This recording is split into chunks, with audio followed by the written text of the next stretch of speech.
Stri Sudra Dvijabandhunang Trayi Nashruti Gochara Karma Shreya Simudhanang Shreya Evang Bhavediha Iti Bharatamakyanang Kripaya Munina Kritam. Out of compassion, the great sage Vyasadeva, who is very kind to the ignorant masses of people, thought it wise to edit the Vedas, so they might be assimilated by less intellectual persons. This would enable them to achieve the ultimate goal of life. Thus he compiled the great historical narration called Mahābhārata for women, laborers, and friends of the twice-born.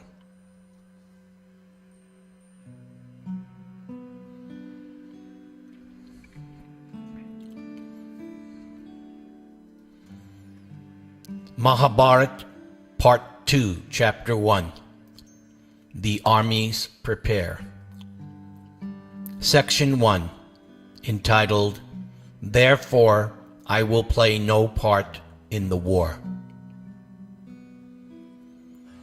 After installing Duryodhana as his commander-in-chief, Yudhishthira and his generals consulted Krishna.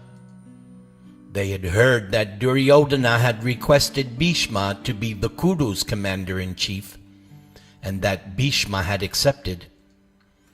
Yudhishthira then asked Arjuna to be his army's chief general, working immediately under Duryodhana.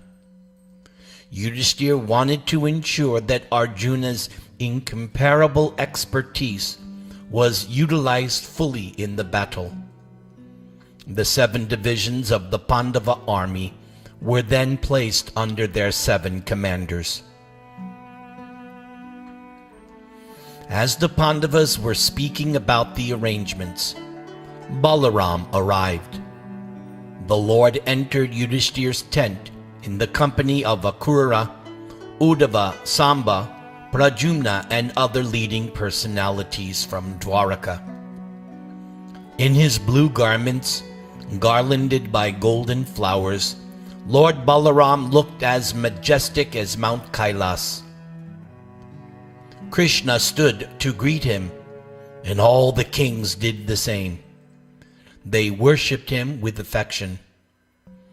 Yudhishthira took Balaram's hands and greeted him warmly, showing him to a fine seat. After Balaram had saluted elders, such as Drupada and Virat, the Lord took his seat and said, Many men are about to be slaughtered. Surely fate has ordained it, and therefore it cannot be avoided. It is the hour of death for all these Kshatriyas.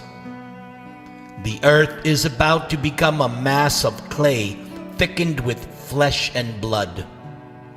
I hope you heroes will emerge alive and well. Repeatedly did I request Krishna to act equally toward both Kauravas and Pandavas, but he chose to favor you.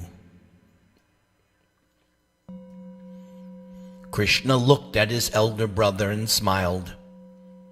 Balaram glanced across at him as he continued to speak. Keshava has set his heart upon your interests, and especially the interest of Dhananjay. Your victory is assured because Krishna desires it. I cannot at any time act separately from him.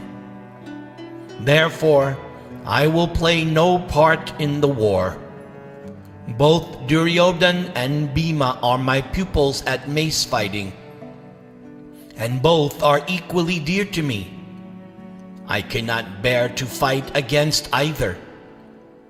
Therefore, I have decided to leave the area and go on pilgrimage to the holy places, because I know I would not be able to sit by and watch indifferently while the massacre goes on.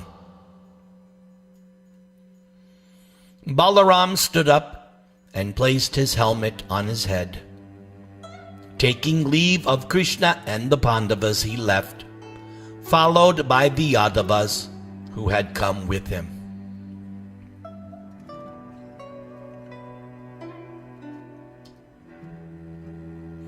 Part 2. Rukmee Rejected. Soon, the Pandavas received another visitor. It was Rukmee, King Bhishmaka's son and Krishna's brother-in-law. He arrived with a full Akshauhini division of warriors. In order to please his sister Rukmini, he had decided to offer his assistance to her husband Krishna's side. Twanging his bow, he strode into Yudhishthir's tent, where the Pandavas received him respectfully. Rukmee then said, "O great ruler, if you are afraid at the prospect of war with the Kurus, then I am here to help you. There is no one who can match my prowess. Your enemies will not be able to bear my might. Whatever part of their army you allot to me as my share will be ground into the earth. Even Bhishma, Drona, and Kripa cannot face me. I will defeat the Kurus and deliver unto you the earth." However, Arjuna could not tolerate Rukmee's proud speech. Indeed, Arjuna laughed. "I was born in the Kuru race. I am Pandu's son and Drona's pupil, and I have Keshava's assistance. So how can I be afraid of the enemy? Oh, Rukmee, when I faced the Gandharvas, who was my friend at that time? When I fought the furious Danavas in the netherworlds, who came to my aid? Then again, in the battle with the Kurus in the Matsya kingdom, who was my helper? Nah, I am not afraid, Rukmee. We have no need of your help. Go wherever you please, or stay here if you like. Either way, we will fight with the Kurus and win." Seeing the other warriors agreeing with Arjuna, Rukmee scowled. Taking up his bow, he marched out of the tent without a word. He then took his soldiers to Duryodhana. If the Pandavas did not want him, then he would fight with the Kauravas. At least he had offered his help to Yudhishthir first. Actually, he was just as happy to fight for Duryodhana. After all, Rukmee still remembered his sister Rukmini's wedding day, in which he was supposed to marry Shishupal. Krishna had come and kidnapped Rukmini, and Rukmee had then chased Krishna and fought with him, only to be defeated and humiliated. Maybe now he could exact his revenge. Going before Duryodhana, Rukmee repeated the same words he had used when speaking to Yudhishthir. "Do not be afraid of the Pandavas, O King Duryodhana, for I am here to help you." Duryodhana also rejected him. "I have no need of your help," he laughed. "What fear do I have of the Pandavas, surrounded as I am by the world's greatest heroes, and being a mighty warrior myself?" Rukmee then left the Kauravas and returned home, deciding to play no part in the war. If no one wanted his help, then he would not fight. Let them annihilate one another without him.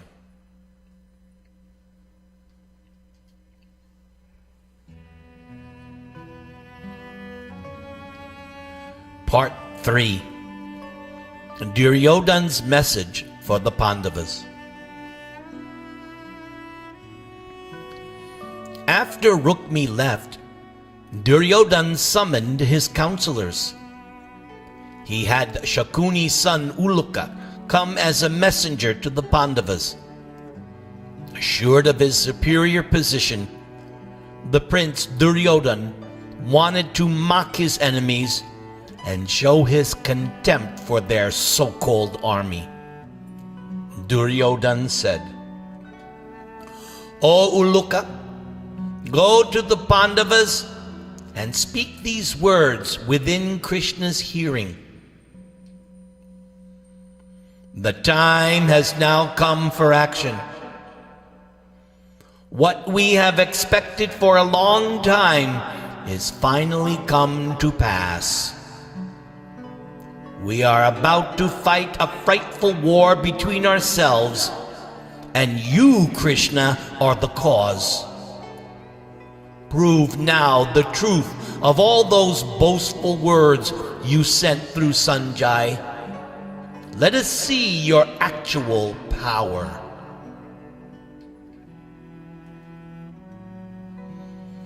Duryodhana's black eyes narrowed. Standing up as he spoke, he pointed towards Uluka. "And then also say this to Yudhishthira. How do you pose as a virtuous man, O descendant of Bharata? You now desire to destroy the world for the sake of wealth?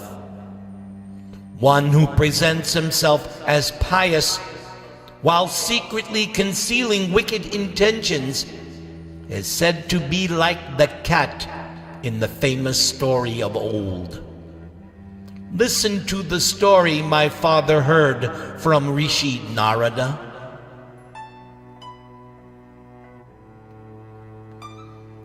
Once there was a cat who went to the Ganges. Standing on the bank with upraised paws, the cat said, "I shall practice virtue." After some time, the birds began to trust him and even praise him for his devotions. That cat continued with his austerities, and in due course the mice also saw the cat's peaceful demeanor and long-time pious practices. They then decided to take shelter of him, although he was naturally their enemy. They said, "We seek your protection. You are our only refuge. You are our best friend. Be like an uncle to us and save us from our antagonists. You are virtuously inclined and have adopted a pious course." The cat reluctantly agreed. "I will do what I can for you, but I need your help as well. My austerities have made me so weak that I cannot move. Therefore, some of you must assist me to reach the riverside each day so that I can bathe." The mice agreed to this and began to live around the cat. Every day a number of them would go to the river with him, and the cat would eat them one by one. Thus the cat grew fat and strong, and while the mice diminished in number. Soon they realized what was happening. One wise mouse among them pointed out that an animal living on fruits and roots cannot have hairs in its feces. The wise mouse concluded, "This cat only makes a show of devotion. His real business is eating mice." Then the mice all fled in all the directions, and the wicked cat also went back to where he had come from. Oh, Yudhishthir, you are behaving in the same way toward your own kinsmen. Your words mean one thing, but your acts are quite different. Give up your disguise as a gentle and harmless man. Come out and fight like a true Kshatriya. Dry your mother's tears by winning victory in battle, if you can. Remember our former antagonism, the poison, the lack house, the insult to Draupadi. Now, show us your real strength. Duryodhana then laughed. He derided the Pandavas in various ways, mocking their power while praising his own. He reminded them of all the vows they had taken. Now the Pandavas should try to fulfill them. Duryodhana next remembered Krishna's universal form, which he had exhibited when he visited Hastinapur. Tell Vasudeva that his display of illusion does not scare me. Why, I too can show many forms. But what is the use of such things? Oh, Keshava, come in that mystical form to the battlefield, and we will see what difference it will make. I know your power, and I know Arjuna's power as well. I know the Gandiva bow and the inexhaustible quivers Arjuna holds, as well as about the fiery chariot Agni gave him with its celestial banners. Still, I challenge you. Indeed, I could face 1,000 Krishnas and 100 Arjunas and still have them flee in all directions. Even knowing everything about your power, I shall deprive you of your kingdom without fear. Duryodhana began to pace as he delivered his arrogant message. Karna, Dushashan, and Nishakuni cheered Duryodhana's brave speech and encouraged him to say more. Duryodhana reminded the Pandavas of the dice game and their exile at his hands. Is this not sufficient proof of my superiority? Bhima must have been tired as he cleaned pots in Virata's kitchen. Arjuna wore bangles and braided hair. Yudhishthir became Virata's servant. These are the ways a Kshatriya punishes others weaker than himself. I have no fear of the Pandavas, nor of Krishna, nor of any of the fools who have chosen to fight beside you. I will not return even the smallest part of your kingdom.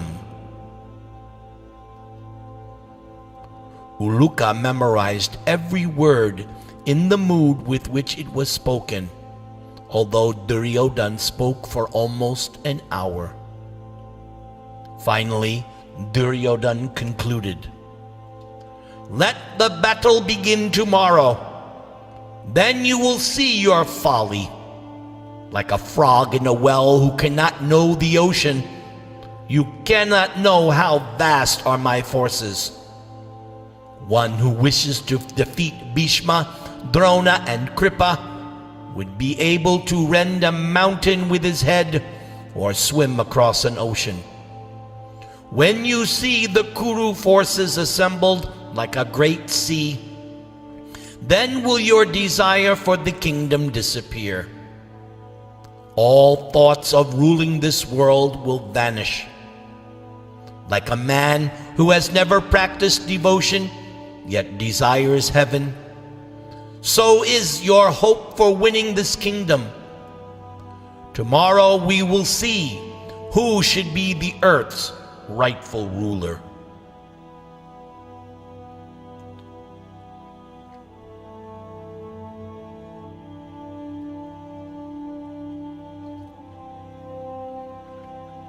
Part 4. Krishna and Pändavas' message for Duryodhana. Duryodhana then told Uluka to deliver the message at once. Uluka mounted his chariot and rode over to the Pandavas' camp, with Duryodhana's words still ringing in his head. He knew his message would incite the Pandavas' fury, and he approached Yudhisthira with apprehension. "Please, see me only as an envoy, as a messenger. Knowing the law in relation to envoys, do not become angry when you hear my words. I will only speak what Duryodhana has told me to say, and nothing more." Yudhisthira smiled and showed Uluka to a seat in his tent. "Do not fear. You may speak freely. Tell us what the small-minded Duryodhana, driven by greed and lacking in foresight, tell us what he says." Uluka looked around the tent. All the Pandava chiefs were present. With their bright armor and colorful silks, they resembled glowing planets decorating the firmament. They were all watching him and waiting for the message. When Uluka had finished, the Pandavas leaped up from their seats. Speechless with rage, they stared at each other and ground their teeth. Their breath came in hot blasts, and they seemed like infuriated serpents. Bhishma's eyes turned red, and he looked across at Krishna. Krishna laughed and said, "Oh, Uluka, go back to your master. Tell him we have heard his message and understand its meaning very well. Let it be as he says. The battle will begin tomorrow."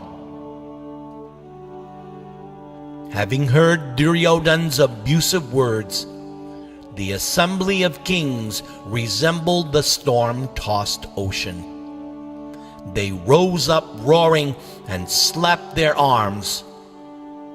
Rubbing his hands together, Bhima roared, "O fool! We have heard your words, intended to rouse us to action, as if we were weak and inactive. Uluka, carry my reply back to your master."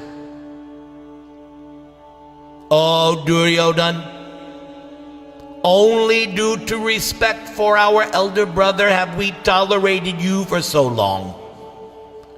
The virtuous Yudhisthira has offered peace. You have refused. Pushed by your own fate, you now desire to meet Yamaraj himself. The battle will certainly begin tomorrow. I have vowed to slay you and all your brothers. Do not doubt my power to carry out this vow. The ocean may transgress its banks, the mountains may split asunder, but my words will not prove false. O you of little sense, not even the gods and demons combined can save you now. I will drink Dushashan's blood and grind the rest of the Kauravas into the earth. Any Kshatriya approaching me in anger will go at once to the abode of death. I swear by my soul that I speak the truth."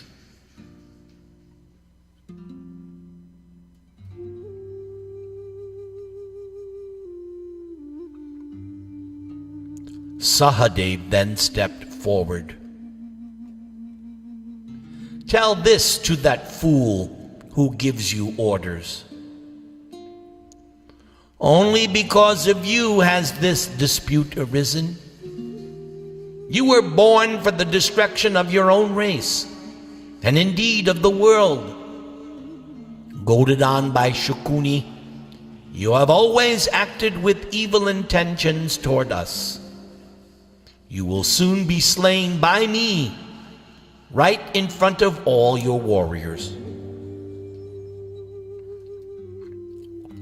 Duryodhana's message was creating quite a tumult in the Pandavas' tent.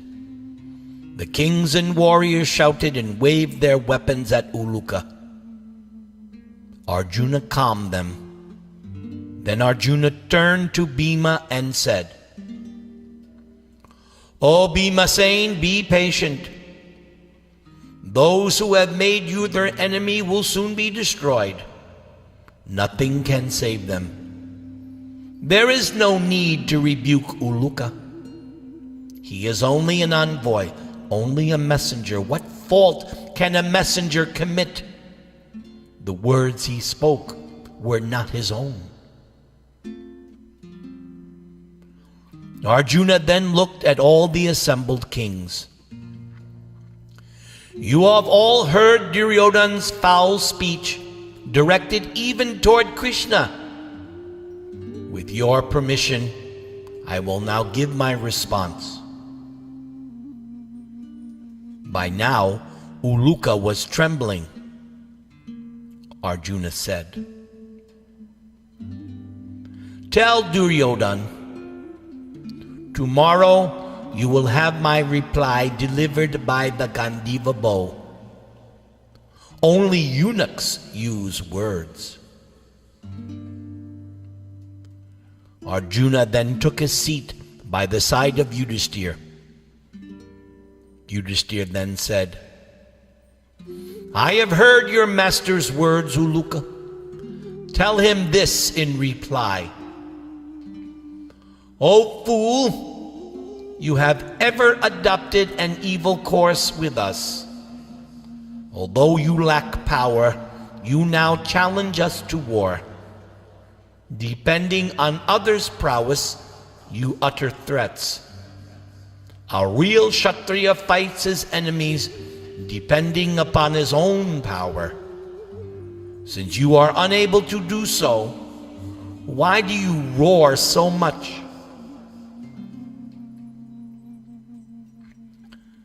Seeing that Yudhishthira had finished, Uluka rose from his seat to depart.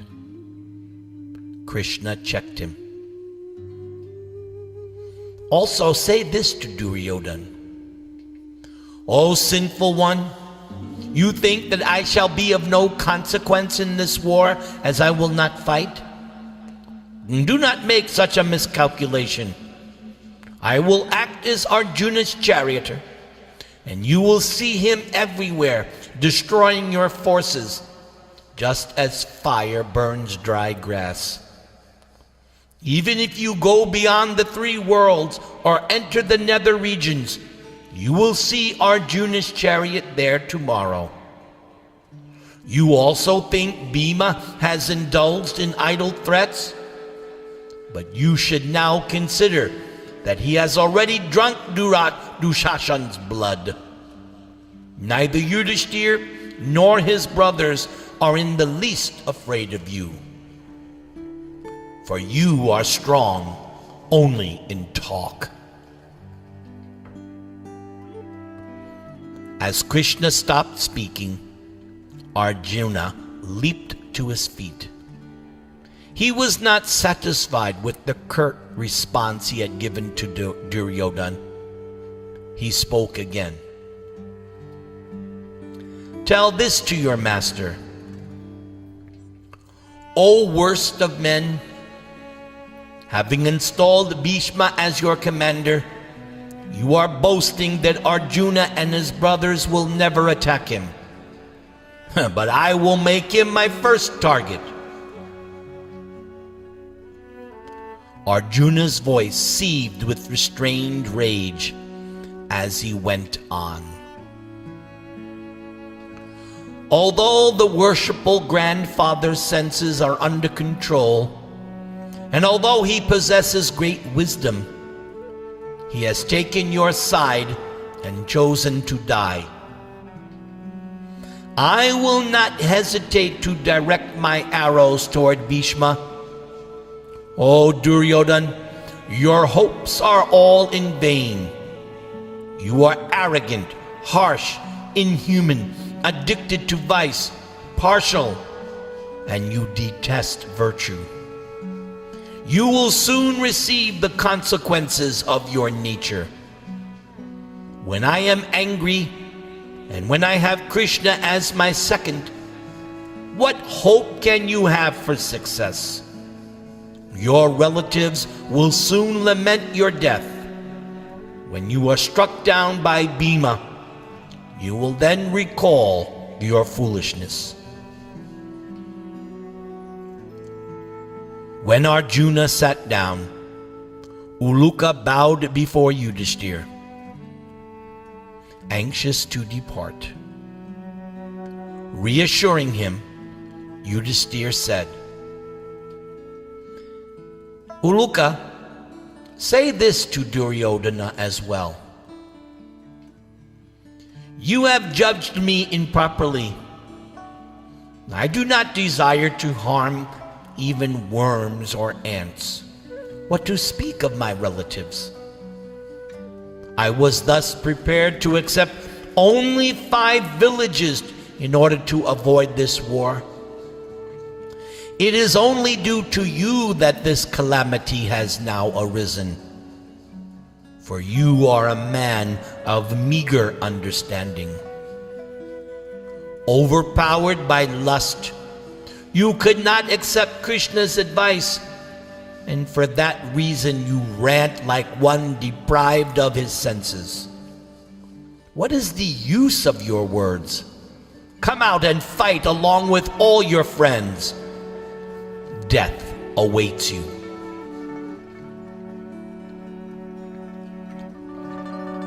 Bhima wrung his hands together and breathed heavily. Although he would have accepted a peaceful solution to the conflict, he could not deny his joy at the prospect of finally confronting the sinful Kauravas. Uluka's message had stoked his long-cherished anger to the point of distraction. But he would have to wait until tomorrow morning. It would be a long night. Suppressing his rage, Bhima spoke again to Uluka, but this time even more harshly. Uluka, this is my final word to Duryodhana. O sinful one, either remain in Hastinapur or lie in the belly of a vulture. Those are the only choices left for you now. I swear by truth itself that my words made in the council hall will come to pass.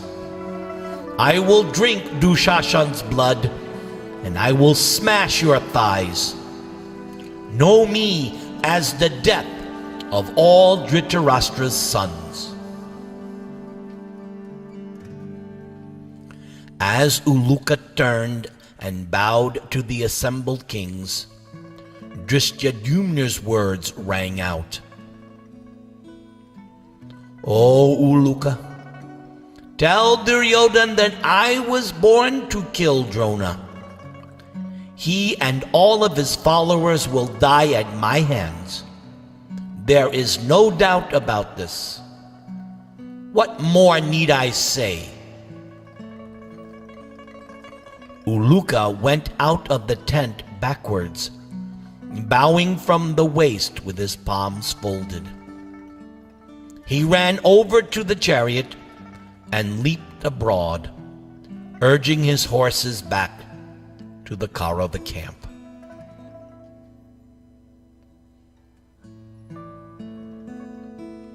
Hare Krishna, Krishna Krishna, Hare Hare, Hare Rama, Rama Rama, Hare Hare.